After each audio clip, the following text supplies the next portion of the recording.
जांच हम लोगों ने पिछले 6 वर्ष के अंदर उत्तर प्रदेश के अंदर किसी भी आयोग और बोर्ड की नियुक्ति के साथ नहीं आने दी गई।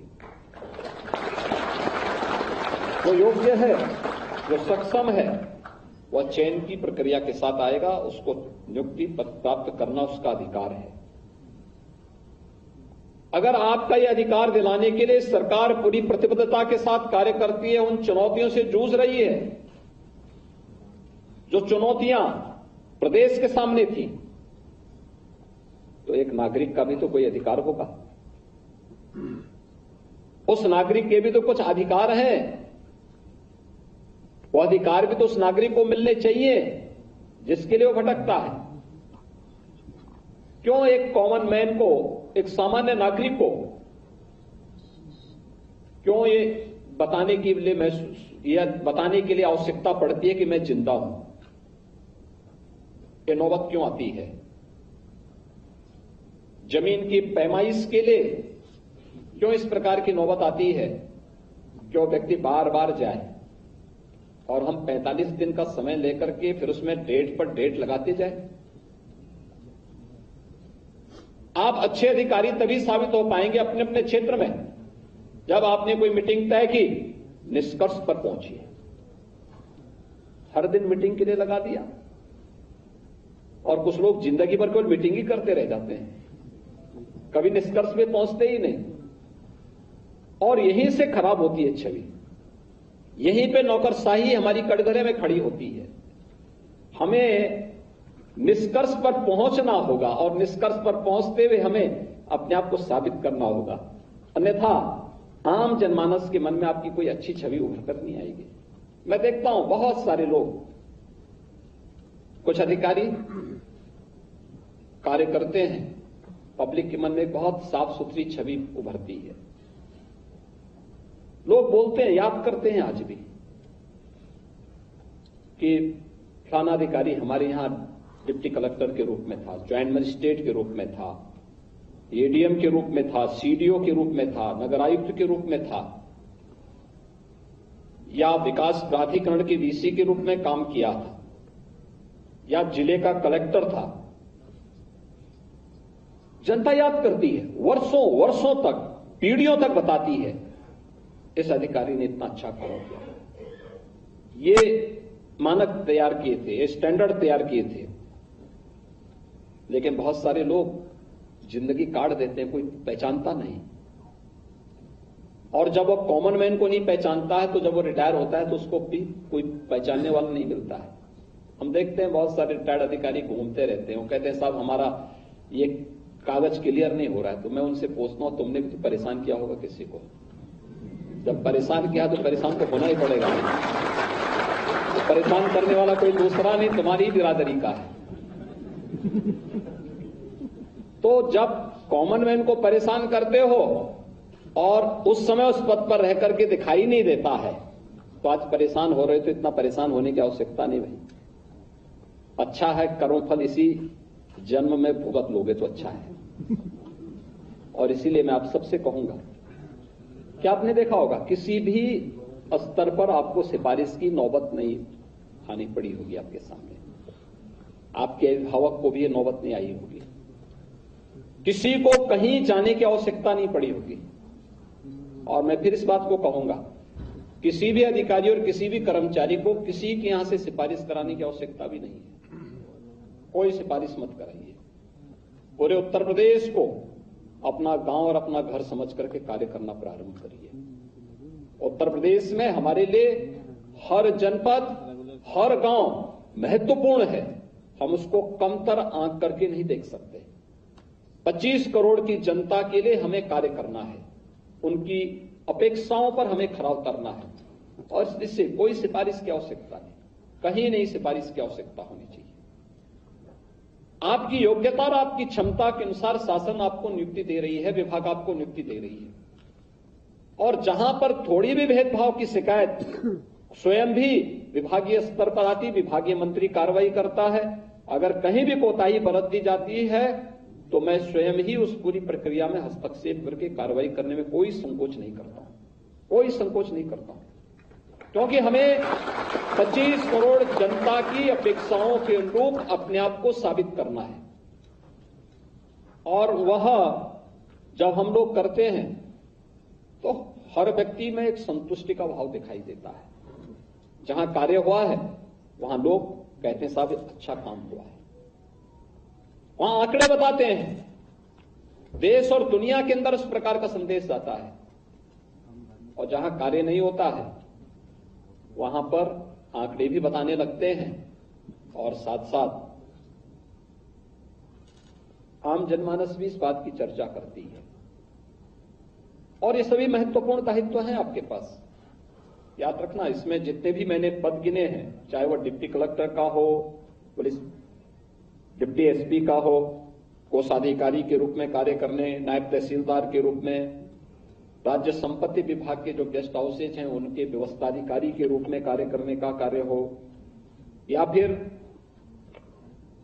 माइनिंग में वहां पर माइनिंग अफसर के रूप में, या फिर आपके खाद्य और ग्रामोद्योग बोर्ड में हो, या खाद्य और रसद विभाग में जलापूर्ति अधिकारी के रूप में, या आयुष विभाग।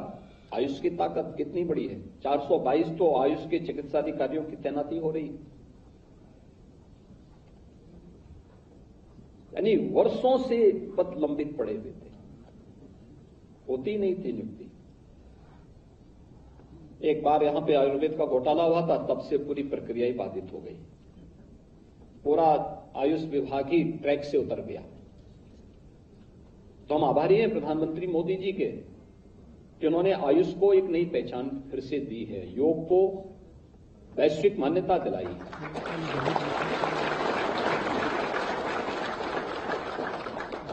और अब आपका दायित्व है कि आयुष विभाग जिस हमें कार्य कर रहा है उसको और तेजी लाने, हेल्थ एंड वेलनेस सेंटर जो बनाए जा रहे हैं, इसमें कैसे हम गति दे सकते हैं। आपकी उपस्थिति उसके लिए महत्वपूर्ण होगी। प्रदेश के अंदर आयुर्वेद से जुड़े हुए, आयुष से जुड़े हुए जो महत्वपूर्ण केंद्र हैं वहां का भ्रमण करना, देखना, और अपने हेल्थ एंड वेलनेस सेंटर में, आपके सामुदायिक केंद्र में कैसे आप अपनी सेवाओं को और बेहतर कर सकते हैं। देश के अंदर इस क्षेत्र में बहुत प्रगति हुई है। एक क्षेत्र है जो हेल्थ टूरिज्म के लिए हमारे लिए एक नया अवसर उपलब्ध करा सकता है। और आयुष के क्षेत्र में मैं मानता हूं कि जो आयुर्वेद के जो हमारे चिकित्सक हैं इनके लिए तो इतना अवसर है, ये अपने आप को नहीं पहचान पा रहे हैं। इनके पास इतना पोटेंशियल है, इतना कुछ ये कर सकते हैं, लेकिन अभी भी उसमें कहीं ना कहीं कमी नजर आती है। और उस अवसर पर हमें कार्य करने के लिए तैयार होना होगा। बहुत कुछ आप इस क्षेत्र में कर सकते हैं। विभाग इस दिशा में अच्छा प्रयास प्रारंभ कर रहा है और हम लोग चाहेंगे कि उत्तर प्रदेश आज पिछले 6 वर्ष के अंदर जिस गति से आगे बढ़ा है उसका एक पार्ट बनना है। पिछले 6 वर्ष के अंदर टीम यूपी ने अगर मेहनत नहीं की होती, हम भी केवल मान लेते जो हो रहा है होने दो, हमारी क्या जिम्मेदारी है।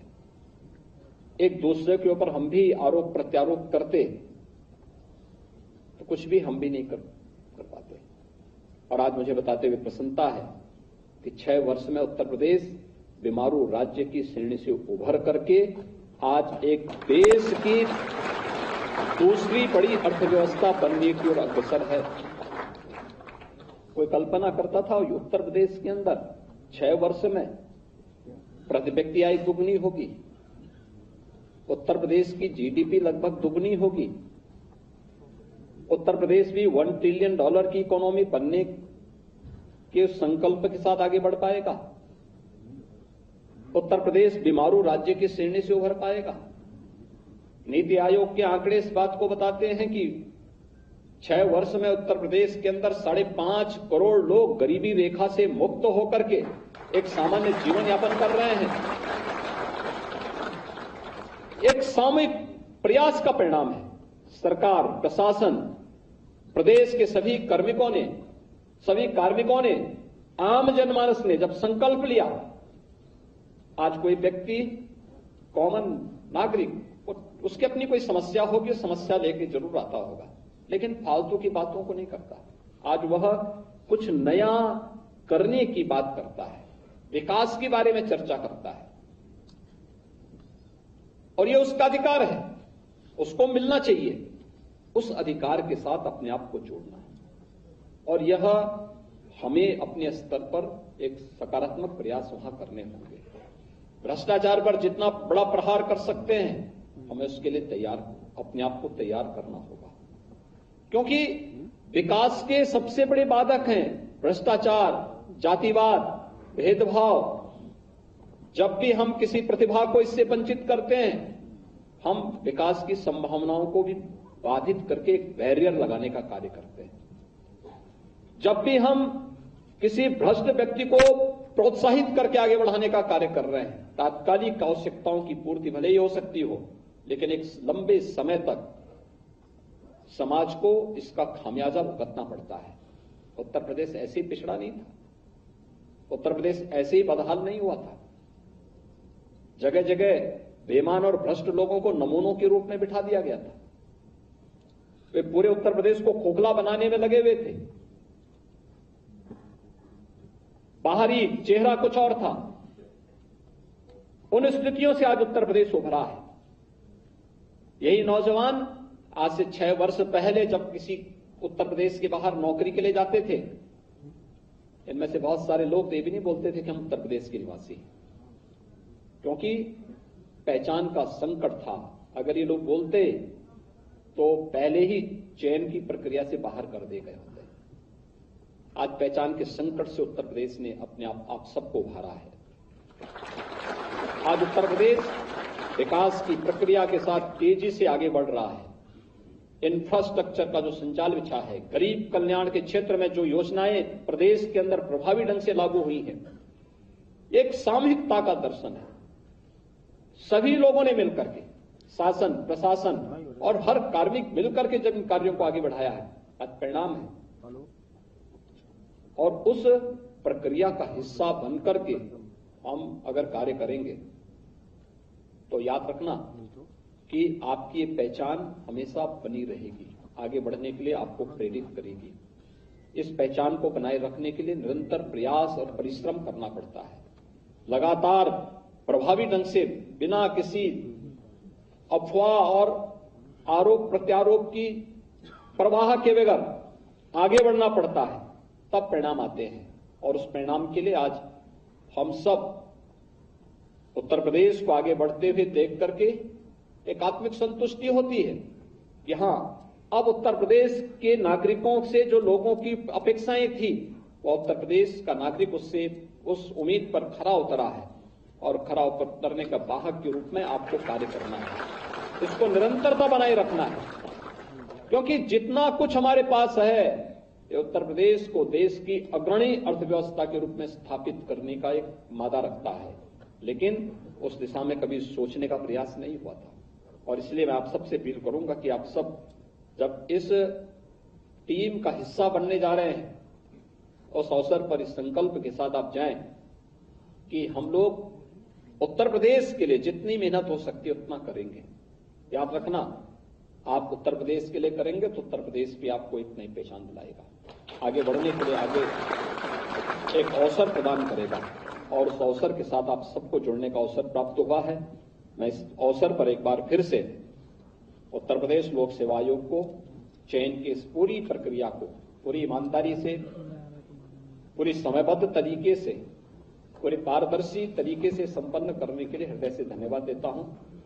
आप सबको, आपके माता पिता, अभिभावकों को हृदय से बधाई देता हूं और विश्वास करता हूं कि आप सब कुछ अब उत्तर प्रदेश के हित में जो बेहतर हो सकता है वह करने का प्रयास करेंगे। आप सबके प्रति मेरी शुभकामनाएं। धन्यवाद। जय हिंद। बहुत बहुत धन्यवाद माननीय मुख्यमंत्री जी को। और अब समूह चित्र के लिए माननीय मुख्यमंत्री जी आपके बीच पधार रहे हैं। एक बार खड़े होकर के कर्तव्य ध्वनि से माननीय मुख्यमंत्री जी का स्वागत करें। तो लखनऊ से सीधी तस्वीरें आप देख रहे थे। मुख्यमंत्री योगी आदित्यनाथ संबोधित कर रहे थे और आज उन्होंने नियुक्ति पत्र वितरित किए हैं। वक्त एक ब्रेक का, बने रहिए न्यूज़ स्टेट के साथ।